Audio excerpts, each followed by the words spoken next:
Hello, everyone. Today I'm going to be explaining the steps that you need in order to access your class schedule for the upcoming semester. So you're going to start on your MyWhittier homepage, and keep in mind that these steps are best when using a desktop computer. If you're using a mobile device, it might look slightly different.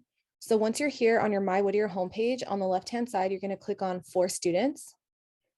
Once you get here, under the registration header, you'll see a hyperlink for Student Profile. Once you're on your student profile, you'll be able to see all of your demographic information. And on the left-hand side, there is another drop-down menu, and you're going to select Student Schedule. This will open up a new tab. Then you're going to want to make sure to change the term to the appropriate term. So in this case, we're looking at Fall 2022.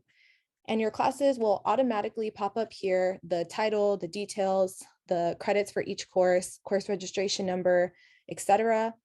You can also toggle this bar in the middle, and when you bring it up, you'll be able to see a week at a glance. All of your classes will be color coordinated, and you'll be able to see what a week looks like during this semester. And that is how you view your class schedule.